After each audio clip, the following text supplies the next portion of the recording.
नंतर नंतर समज असा होत जातो की हे लोक म्हणजे ब्रिलियंट आहेत, हे लोक म्हणजे फार ग्रेट आहेत, या लोकांनाच याच्यातलं सगळं काही कळतं, आपल्याला काहीच कळत नाही आणि आपल्याला काही कळत नाही म्हणून आपल्याला तिथं प्रवेश मिळत नाही.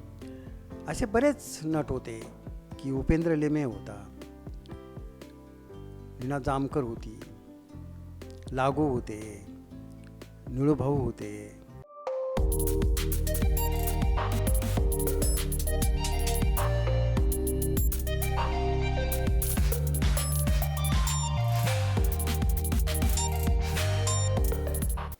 की हळूच पापणीतून येईल आत भुंगा, स्वप्नात येऊनी ग घालील खूप दंगा, उपवास भोगला जो सुटेल या तनाचा, दारात नाचतो ग मनमोरा मनाचा. हाय हॅलो नमस्कार मिलेनियल मराठी फॅमिली, तुम्हा सर्वांचं पुन्हा एकदा या कार्यक्रमामध्ये मनापासून स्वागत आहे. तर मित्रांनो, आपण बऱ्याच वेळा पाहतो सिनेमा येतो, त्यातले ॲक्टर आणि डिरेक्टर हे लाईमलाईटमध्ये येताना दिसतात, परंतु सिनेमा तयार करण्यामागं पडद्यामागे खूप मोठी टीम काम करत असते आणि पडद्यामागची ती टीम प्रकाश झोतात येताना आपल्याला सहसा दिसत नाही. तर आज आपण अशाच एका पडद्यामागच्या महान कलाकाराला भेटणार आहोत. तर आज आपल्यासोबत आलेले आहेत मराठी चित्रपटसृष्टीतील गीतकार प्रकाश घोडके सर. तर मित्रांनो, प्रकाश सरांचा प्रवास सांगायचा झाला तर त्यांनी मराठी चित्रपटसृष्टीमध्ये अनेक सिनेमांसाठी गीतलेखन केलेलं आहे. तर त्यामध्ये सर्वात प्रथम सरपंच भागीरथ, पैंजण, माहेर माझं, मला जगायचंय, सुरवंता, मॅरेथॉन जिंदगी, जन्मठेप, नटले तुमच्यासाठी अशा विविध चित्रपटांसाठी त्यांनी गीतलेखन केलेलं आहे. तर या गीतलेखनाचा नेमका प्रवास कसा असतो आणि तो प्रवास त्यांचा कसा झाला आहे हे आपण जाणून घेऊयात. मराठी चित्रपटांचं गीतलेखन म्हणजे काय त्याबद्दल सांगा थोडक्यात. सिनेमा मिळाला की मग अगोदर त्याची स्टोरी गीतकाराला ऐकवली जाते आणि गाण्याचे त्यांनी कुठे कुठे गाणे लिहायचे ते रिमार्क मारून दिलेला असतो. मग आता ते गाणे नायकावर आहेत की नायकावर आहेत हे ठरवलं जातं, किंवा ड्वेट आहे दोघांचं आहे हे ठरवलं जातं आणि मग त्यांच्या मनातल्या भावना काय आहेत ते सांगितलं जातं. त्या भावना तुम्ही तुमच्या गाण्यात काय करायला पाहिजेत, यायला पाहिजेत. मग आपण गाणे लिहून देतो, पण ते एकच गाणं निर्मात्याला पसंत पडतं, संगीतकाराला पसंत पडतं असं नाही होत. मग आपल्याला पुन्हा प्रयत्न करावा लागतो.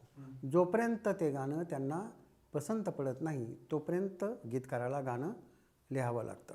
सिनेमातलं गीत आणि जे रेग्युलर गीत गायले जातात किंवा अल्बममध्ये आपण ऐकतो तर त्यांना लोकगीतं म्हणतात. तर सिनेमातलं गीत आणि लोकगीत म्हणजे काय, यातला फरक नेमका काय आहे तो थोडक्यात समजून सांगा. साधा फरक असा आहे की सिनेमातलं गात लिहून घेतलं जातं आणि लोकगीत हे परंपरेने आलेलं असतं.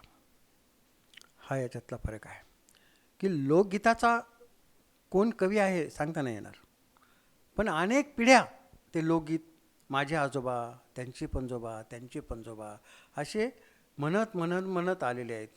आपले जुने लोक जात्यावर दळायचे, गिरण्या नव्हत्या त्यावेळेस, आणि मग त्या बाया जात्यावर दळता दळता एक एक पायली दळायची म्हटल्यावर कंबर जायची. मग त्यांनी काहीतरी विरंगुळा काढला की आपल्याला त्रास होऊ नये, जाणवू नये म्हणून आपण काहीतरी गुणगुणत राहू.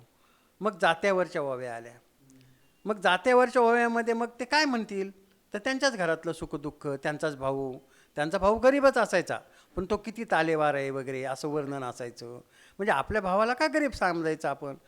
मग ते तालेवारांची भूमिका द्यायची, तो किती चांगला आहे असं सांगायची, आई किती चांगली सांगायची, बहीण किती चांगली आहे असं सांगायचे. मग असे गाणे होत होत होत होत होत लोकगीतं झाली. आता सिनेमाचं गीत आहे ते आपण लिहून घेतो की नाही, आता हे सिच्युएशन आहे, सिच्युएशन काय आहे की बा प्रेम गीत आहे आणि ते प्रेमगीत लिहा, तर मग प्रेमगीत लिहितो माणूस. आता तो प्रेमगीत कसं लिहितो तर त्याला माहीत असतं, मराठीचा अभ्यासक असतो, त्याला शब्द माहीत असतात, त्याला प्रतिमा माहीत असतात, त्याला प्रतीकं माहीत असतात. मग प्रतिमा कोणती वापरायची प्रेमासाठी, कोणते प्रतीक वापरायचं हे कवीला माहीत असतं आणि मग तो प्रतीक ते वापरत जातो, प्रतिमा वापरत जातो आणि गाणं तयार होतं, परत लिहून घेतलं जातं. तर गाण्यात आणि लोकगीतात हा फरक आहे की गाणं लिहून घेतलं जातं आणि लोकगीत हे पूर्वीचंच असतं. चित्रपटाचं गीत हे भावनांशी नातं जोडणारं असतं. तर एक गीतकार म्हणून तुम्हाला त्या गाण्यांमधला, जुन्या गाण्यांमधला आणि आत्ताच्या गाण्यांमधला काय फरक जाणवतो? मला असं वाटत राहतं नेहमी की आता गाणे आशय नसला तरी चालतो. आता जर अंगच हलवायचं आहे नुसतं, तर गाण्यात कुठला शब्द असला तरी काही फरक पडणार नसतो. काय? कारण शब्दाला पहिले चित्रपट होते तर शब्दाला अर्थ असायचा, अर्थावर त्यांचा अभिनय असायचा आणि त्या अभिनय करण्यासाठीच त्या गाण्यात अर्थ दिलेले असायचे. पण आता अर्थहीन गाणे आहेत ज्याच्यात अर्थ अजिबात काही नसतो आणि इतका धांगडधिंगा असतो गाण्यामध्ये की त्या गाण्यात शब्द कोणते आहेत आणि अश्लीलतेने भरलेले इतके गाणे आलेले आहेत की मला असं वाटतं की हे सिनेमात असं जर असेल अश्लीलतेबद्दलच गाण्यांचं, तर मग हे सिनेमा करायचे कशाला? तसं बाहेरही आपल्याला खूप अश्लील बोलता येतं, बोलतच असतो आपण शिवाय देत असतो नाही का? तर मग शिव्या सिनेमात कशासाठी आणायच्या ना, की लोकांना कशासाठी शिव्या दाखवायच्या? त्यामुळं मला असं वाटतं की पहिले सिनेमा जे होते, मला जर वैयक्तिक असं विचारलं तर मी अजूनही जुने सिनेमा, मला पुनर्जन्म नाहीच आहे, मला माहिती आहे पुनर्जन्म नसतो कधी आणि तो मिळणारही नाही. तो एकदाच माणूस जन्माला येतो आणि एकदाच मरतो. पण जर असताच तर मी आणखीन जुने सिनेमा पाहिले असते, नवे सिनेमा काय पाहिले नसते. गीतकार होण्याचा प्रवास नेमका कसा सुरू झाला आणि आत्तापर्यंत जो प्रवास झाला आहे त्याबद्दल थोडक्यात सांगा. मी माझ्या गावात ज्यावेळेस सिनेमा पाहत होतो त्यावेळेस टुरिंग टॉकीज होती आणि तो आठवड्यात बुधवारचा बाजार असायचा, त्यात सिनेमा लागायचा आणि मग खेड्यापाड्यातले बैलगाड्यातून लोक यायची. मला फार मराठी सिनेमापेक्षा आणि कलाकारापेक्षा कुणी आणखीन सिनेमात नट असतात हे अनेक दिवस माहीत नव्हतं.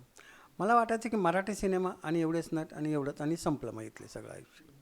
आणि ज्यावेळेस पहिला सिनेमा मला रामदास फुटाणे यांचा मिळाला सुरवंता, त्यावेळेस फार आनंदाची गोष्ट होती की सुरवंताची गाणी रेकॉर्डिंग झाली, तेही अगदी चांगल्या मान्यवर गायकांच्या तोंडून. सुरेश वाडकर होते आणि तुमची गायिका होती जी लावण्या लिहिणारी उत्तरा केळकर, यांनी माझी गाणी गायलेली होती. त्यामुळे मला तो आनंद साहजिकच मोठा होता आणि सिनेमात आपण पदार्पण करतो याचाही आनंद म्हणजे द्विगुणित करणारा होता आनंद. ज्या सिनेमांसाठी तुम्ही गीत लिखाण केलं आहे त्यांच्या आठवणींबद्दल थोडक्यात सांगा. जन्मठेप सिनेमाचं गाणी लिहायची होती आणि विश्वास पाटील कलेक्टर होते. तर ते म्हटले की प्रकाश तुझ्या कविता ऐकल्यात, मी म्हातारा होईपर्यंत जर कधी सिनेमा केला तर गाणे मात्र तुलाच देईल. आणि ते इथे पुण्याहून बदलून सांगलीला कलेक्टर म्हणून गेले आणि त्यांचं मला पत्र आलं की प्रकाश तो सांगलीला निघून ये. मी गेलो, त्यांनी जेवायला दिलं आणि म्हणे आपल्याला हॉटेलवर जायचं आहे, राम कदम येऊन बसलेले आहेत म्हणे तिथे. म्हटलं राम कदम, ज्यांचं पडद्यावर मी नाव वाचतो इतक्या वर्ष. म्हटलं ते कशाला आलेत? ते म्हणे आपल्या सिनेमाचे संगीतकार आहेत. राम कदमांनी पीठी हातात घेतली आणि एक म्युझिक वाजवली आणि मला म्हटले की याच्यावर मला शब्द दे, या चालीवर. मी म्हटलं अण्णा मी शब्द देईल, पण सिच्युएशन म्हणजे त्याचा अर्थ काय त्या गाण्याचा, कोण कोणाला म्हणते, कसं समजणार, लेडीज की जेंट्स? हां म्हणे, हसले ते गालात. बरोबर आहे म्हणे. म्हणे एक मुलगी एका मुलावर प्रेम करते आणि प्रेम करते तर ती व्यक्त करण्यासाठी तिच्या मनात दुसरं काहीच नाही, तिच्याजवळ फक्त गाणं आहे आणि ते गाणं मला लिहून द्या. मी म्हटलं ठीक आहे ना, प्रयत्न करतो. तर विश्वास पाटील मला म्हणे की घाई करू नकोस, नसेल लिहिता येत नको लिहू, आपण उद्या लिहू, परवा लिहू, चल फिरायला यायचं का बाहेर, गाडी काढू? मी म्हटलं नको, मी प्रयत्न करतो. आणि मी 2 शब्द दिले की घनघोर बरसतो ग झपताल हा घणांचा, दारात नाचतो ग मनमोर हा मनाचा. आणि अण्णा खुश झाले. ते म्हणे पुढच्या 4 ओळी देशील? म्हटलं हो. दुसऱ्या 4 ओळी लिहिल्या की हळूच पापणीतून येईल आत भुंगा, स्वप्नात येऊनी ग घालील खूप दंगा, उपवास भोगला जो सुटेल या तनाचा, दारात नाचतो ग मनमोर हा मनाचा. आणि अण्णा म्हणले अरे तू मला माडगुळकरांची आठवण करून दिली प्रकाश. ह्याच्यापेक्षा आणखीन सर्टिफिकेट कुठलं पाहिजे. तर एक गीतकार म्हणून तुम्हाला कसं पेमेंट मिळायचं त्या काळात? अगोदर बोलणी केलेली असतात की तुम्हाला गाण्यांचे इतके इतके पैसे देऊ. लिखित असतं, कधी लिखित नसतं. पण लिखितची काय आवश्यकता नसते आपल्याला. आपल्याला त्यांनी तोंडी जितकी सांगितले तितके दिले तर आपला प्रश्न सुटतो. आणि आपण तर त्यावेळेस नवीनच होतो, त्यामुळं आपण एवढे मोठे लोक आपल्या गाण्यावर काम करतायत, संगीत मिळते, गायक लोक गात आहेत, तर हेच जास्त मोठी गोष्ट वाटायची त्या काळात ना. कारण आम्ही नवीन नवीन होतो. नंतर आम्ही रुळलो काही सिनेमे केल्यानंतर. तर ते रुळल्यानंतर मग जे डिरिंग आलं, सिनेमा क्षेत्रातलं काय काय आहे ते कळालं आणि मग माणूस शहाणा होतो. तसे आम्ही पण शहाणे झालो. सर, तुमच्या आयुष्याची गीतकार म्हणून सुरुवात होताना जो पहिला सिनेमा तुम्ही केला त्यामध्ये सुरवंता आहे. तर सुरवंतामध्ये तुम्ही गीत लेखन केलं आणि त्या गीताचं गायन करण्यासाठी उत्तरा केळकर ताईंचं नियुक्ती करण्यात आली होती. त्या अनुभवाबद्दल तुम्हाला काय वाटतं? स्टुडिओ काय असतो हे माहीत असण्याचं आम्हाला काही कारणच नव्हतं. आणि तशा सिनेमाचे स्टुडिओ की ज्या स्टुडिओमध्ये हिंदी सिनेमाचे रेकॉर्डिंग होतात, मराठी सिनेमाचे रेकॉर्डिंग होतात, तोही त्यातल्या त्यात फेमस स्टुडिओ ताडदेवचा, की जिथे अनेक हिंदींचे मान्यवरांची गायकांनी आणि संगीतकारांनी संगीत दिलेले गाणे गायले गेले. आणि रेकॉर्डिंग कसं असतं हे मी ते रेकॉर्डिंग पाहिलं आणि गाणं रेकॉर्ड झालं. ते गाणं रेकॉर्ड झाल्यानंतर परत संगीतकारांनी ऐकलं आणि परत सजेशन झालं की इथे इथे असं असं झालेलं आहे, परत गा.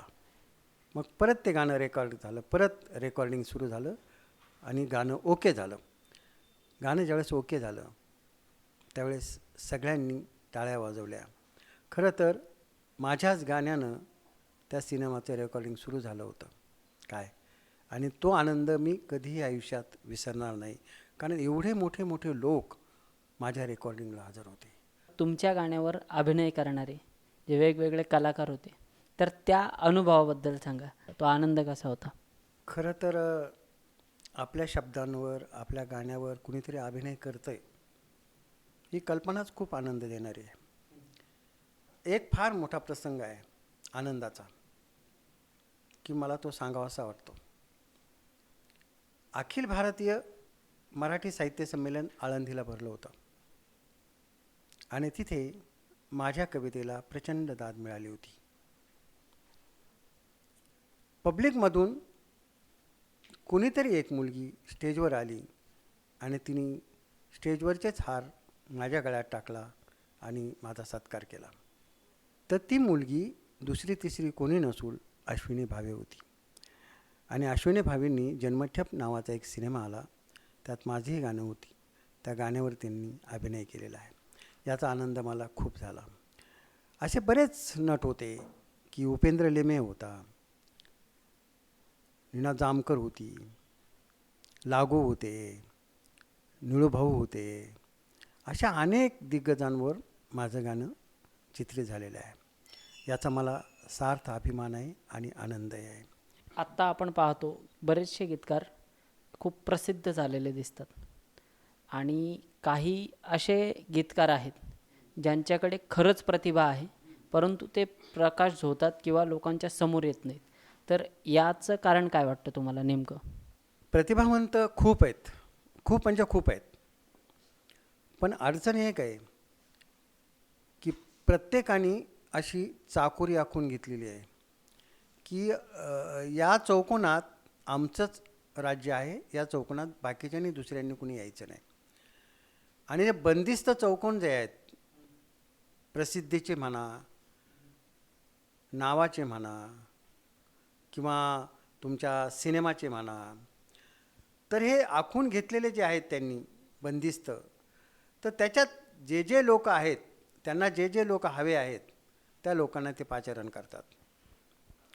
नंतर समज असा होत जातो की हे लोक म्हणजे ब्रिलियंट आहेत, हे लोक म्हणजे फार ग्रेट आहेत, या लोकांनाच याच्यातलं सगळं काही कळतं, आपल्याला काहीच कळत नाही आणि आपल्याला काही कळत नाही म्हणून आपल्याला तिथं प्रवेश मिळत नाही. ही सर्वसाधारण लोकांची धारणा आहे. पण मला तसं वाटत नाही. मला असं वाटत राहतं की जिथे चार चौघांनी मिळून आपणच वाटून घ्या, आपणच वाटून खा असं ठरवलं जातं. ज्यांच्या हातात सत्ता आहे, ज्यांच्या हातात पब्लिसिटी आहे, काय ज्यांच्या हातात मीडिया आहे, असे लोकच फक्त तिथे जातात आणि कोणाला मोठं करायचं आहे हे ठरवून केलं जातं.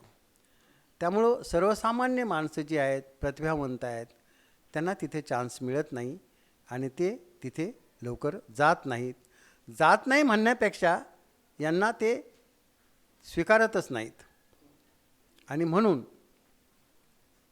नागराज मंजुळेसारखेला स्वतःचा सिनेमा स्वतः तयार करावा लागतो आणि जगाला सांगावं लागतं की हम भी कुछ कम नहीं. तर मित्रांनो, सिनेमातील गीतकार प्रकाश घोडके सरांसोबतची मुलाखत आपली संपलेली आहे. तर मित्रांनो, तुम्हाला हा व्हिडिओ कसा वाटला हे कमेंट बॉक्समध्ये नक्की कळवा आणि पुढचा पडद्यामागचा कलाकार तुम्हाला कुठला ऐकायला आवडणार आहे तेही आम्हाला कमेंट बॉक्समध्ये नक्की कळवा. तर मित्रांनो, तुमच्यासाठी एक नवीन गोष्ट घेऊन आलो आहोत आम्ही. तर ती म्हणजे तुम्हाला तुमच्या मराठी चित्रपटाचं, वेब सिरीजचं किंवा इतर मराठी कुठल्याही कंटेंटचं प्रमोशन करायचं असेल तर मिलेनियल मराठीशी संपर्क साधा. आम्ही तुमच्या कंटेंटला प्रमोट करू आणि लोकांपर्यंत पोहोचवू. धन्यवाद.